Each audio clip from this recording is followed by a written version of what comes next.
Today, for my question 6 of my evaluation, I'm going to be going through Photoshop and just explaining what techniques I use to create my overall front cover, contents page and double page spread, and I'll be going through how I improve Photoshop as a whole and how constructing this product has definitely helped me learn a lot more about this program than before.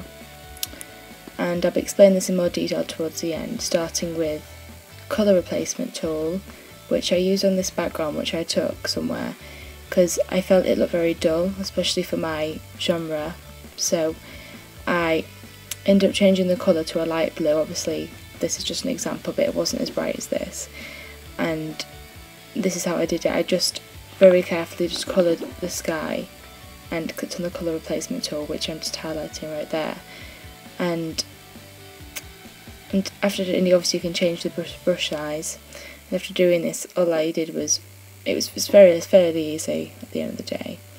So this is what I did, and obviously you can't just, it's not just this you can use it for, you can do any colour you want and you can do it on like any part of the image that you want, obviously depending on the sharpness of the image, which is definitely a factor in, you know, changing and replacing the overall colour. Obviously for the sake of things I'm just going to now open the final background which I use for my front cover and my contents page, which I did replace colour in.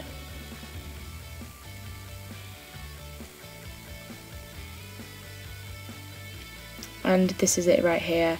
Obviously it's quite subtle, and you know, when I put the images in front of it you couldn't really tell you know, that I'd edited it, and a lot of people did say this, so in my opinion that's a good thing. Now we're just going to move on to my main images and how I edit those. Obviously getting rid of all the white background so I can put it in front of a different background and like manipulate the colour of it to make it look like it's in that certain situation or context. So I'm just going to choose a random image, which is the one I use on my front cover. And there's two different ways that you can actually, you know, get rid of a background. There's a few different ways. The first one, main one I used, was the magic wand tool, which basically just selects any part of the image. Obviously it really depends on how smooth or the sharpness on the background is, but it just selects, like predicts like where you want to, which parts you want to get rid of and which parts you want to keep. And I found this quite useful, but it wasn't something I always used. And also there's also the quick select tool, which is when you just select certain pieces. It's kind of like the magic wand tool, except for it does little parts at a time as opposed to like the whole thing and editing the entire thing. And I also use this. But the good thing about magic wand about the quick selection tool, and like the magic wand tool, is that you can use like a negative one, so it can you can manipulate the lines that the borders that it's going to go over and which parts it's going to get rid of.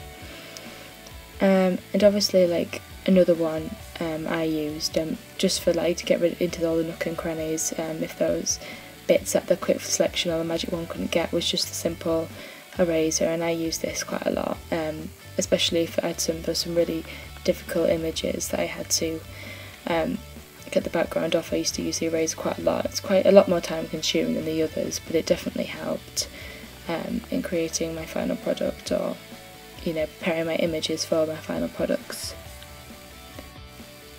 Obviously now I'm just going to open you know, a bridge edited version of that picture. This isn't the one I use, I edited it a bit more, but this is just for the sake of this video. I'm just going to put it in here and just show you what it would look like as this background. And obviously, like I said, I did go over the hair very carefully to make sure that it looked a bit more realistic, like it was, and my model was in that setting. It was quite difficult, but it was something I managed to overcome, and it was very time consuming, but at the end of the day it was worth it. And now I'm just going to go through a few of the tools that I used while I was doing this. The first one being the text tool, which is obviously, this is just a basic tool, but I use this obviously for like all of my images and on my different products, because obviously it's essential. and it's very easy to add text, but you can move it around, you can change the colour, you can change the font. It's very easy to do so, and you can obviously make it bigger. It's quite, you know, quite simple and quite easy in the sense. Now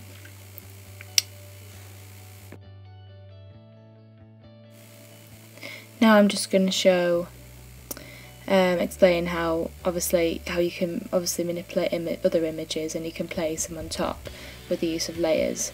The layers are very simple tool to use. Obviously it's quite essential that you know how to use them for these kind of programs, but all you do is you just, every time you place a new photo, it adds a new layer.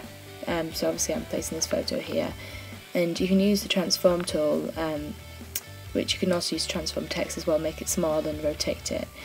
And obviously I'm going to make this this QR code that I just imported. I can move it around just like anything else, and then I can also transform it, like I'm going to show you in a minute. I'm going to transform this to the text like I mentioned before, and then you can move it around and rotate it to whatever tickles your fancy really. And yeah, this is very easy, and it's definitely useful, because if you don't know how to transform text, then it's very difficult. Yeah, moving on, this is shapes. Obviously I needed need to use a lot of squares for my contents page especially, and adding shapes is easy. You can using this tool that I'm showing you now, you can change the colour, and you can fill it in, and you can also add on lines around the border to make it look a bit more professional looking. And these are the tools I'm showing right now. I didn't really use these during while I was making my products, but I did experiment with them a few times just to see like how it would turn out. And the first one is this smudge tool, which kind of makes it look very pasty and kind of not really black and white, but slightly old looking. Because when I first started my music magazine, I was going to be doing vintage, like not vintage kind of style music, but obviously I didn't end up doing that, so I didn't have to use that tool in the end. And the burn tool, which I'm going to show in a second, is pretty self-explanatory, because all it does is really just make it look like your models. Obviously it's burn, and you can make it kind of makes them look a bit more tanned if you use it quite subtly. Obviously I'm not, but if you use it very subtly, it can make you manipulate into this person looking a lot more tanned. Or obviously in the case I've done it just looks burnt, which is what the tool is for essentially. And now I'm just going to undo this, so I can show you the dodge tool, which is also another one I didn't use, but I just thought it was essential to show it, just to show my knowledge of this program. And the dodge tool is very dramatic. It basically just makes your whole image very, it makes it a lot pastier, so it looks very angelic, like I'm showing you here. Again, I didn't use this to manipulate my pictures to make them a bit lighter. I used a different tool. I didn't end up using this one, but I'm going to show you the other tool a bit later on in this video. Again, I didn't end up using these tools, which are the blur, the sharpen and the smudge tool. I didn't end up using these, but obviously I was using them when I was experimenting. The blur tool is obviously just makes your image very blurry, which personally I don't find of any use, even if I was using it for something. It just makes it obviously out of focus and very blurry. And obviously this is the sharpen tool. The sharpen tool focuses on those very small details and kind of magnifies them, so it looks very sharp. Again, I didn't use this, but I was experimenting, and this smudge tool is basically what it says, and it just makes your image just go very distorted and out of place. And obviously if you're going to use that, you'd have to use it very carefully if you want to use it effectively. Obviously there's a paint bucket and the eraser and a few other tools that I didn't end up using. Obviously they have the very simple pencil tool and brush tool, which I didn't use, but they are very simple ones that are people quite easy to use. And the smart healing brush was something I actually didn't need to use. This is the red eye I'm showing you right now. I didn't have to do this because I didn't use a very harsh flash on my images, so I didn't end up having to use this. Obviously you can see I'm trying to get this right because I didn't use this tool, so I didn't even plan on using it after taking my photos. So obviously I'm not very experienced in using this eye tool, but basically it just kind of copies the colour of your eye and kind of covers up the red, if there was a red like hue to it, obviously from the flash. And the spot healing brush I didn't even have to use because my model's face was already quite flawless, because she's very photogenic, so I didn't have to change her skin at all. Obviously, like I've just done it over there, you can see it kind of uses parts from the other parts of the skin and covers it up with that, so it kind of blends in a lot better. And this is a very effective tool. Like I know the people who have used this tool and they've really liked it, because it definitely makes your model look how you want, manipulate the model's looks into what you think. And just here's a few other tools that I didn't use. And now I'm just going to go into the layer style, which was something I used a lot, especially manipulating my text and making my images blend in. There's shadow, the drop shadow, obviously I'm doing it on the text right now, inner shadow, outer glow, and inner glow, bevel and boss, which makes it look very 3D. I use this a lot, especially with my, like I'm going to show you in a minute, I did use this with my masthead for my front cover, because it definitely made it a lot more 3D and it made it kind of pop out of the cover, and I thought this was very effective. Moving on to other layout styles, there's also a contour and texture tool, but I didn't end up using those. A satin tool makes it look very kind of fabric and material like, a colour overlay, which I didn't use, gradient overlay, pattern overlay, and there's also stroke, which was something I used a lot on my text for my front cover, because it definitely makes it stand out on the page, especially if it's black or white or a very common colour. You can just make it go around it and it makes it like stand out the image and not blend into the background a lot more. And this is probably one of my favourite tools I use, and it was definitely the most useful for me. There's also a few other effects. You can change the opacity or translucency of this, obviously by making it a bit lighter and make it blend in the background. For my double page spread, I also use this tool on my like not really masthead, but like part of the title, and it makes it look like it's part of the colour, but it also kind of, it's a mixture between like opacity and the colour, so it like takes a bit from the back of the colour from the background, and like I'm showing here, if I just put a stroke on it so you can see it better, it's like changed the background colour, and it stands out, but it still kind of blends in, if that makes sense. Again, this was something I just found randomly, like it was a red herring and I found it, and I found it really useful for my magazine.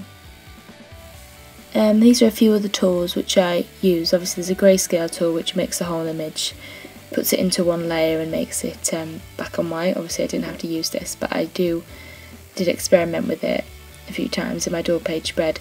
And there's also an auto tone and auto contrast and auto colour. I didn't end up having to use any of those, but they basically just look at the background and they kind of make adjustments automatically.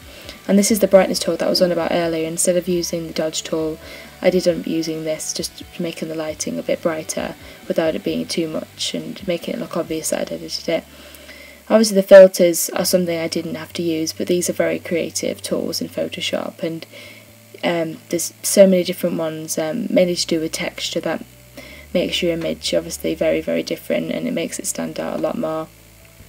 And again, these are very good to experiment with, but they were nothing I couldn't really use them in my magazine because it was a bit loud, so too much to use. Overall, I've definitely learned a lot about these technologies from the process of constructing this product. I'd already done media at my secondary school, which kind of gave me a slight advantage, but this has definitely helped me improve my skills to an advanced level in Photoshop, which will be useful not only for the future, but just in making these drafts, or these are only my first drafts that I'm showing right now, but making them the best that I could. And I definitely think all my hard work has definitely paid off in Photoshop. And again, I really think these techniques will be something I will remember forever, and they'll always be useful to me. Thank you.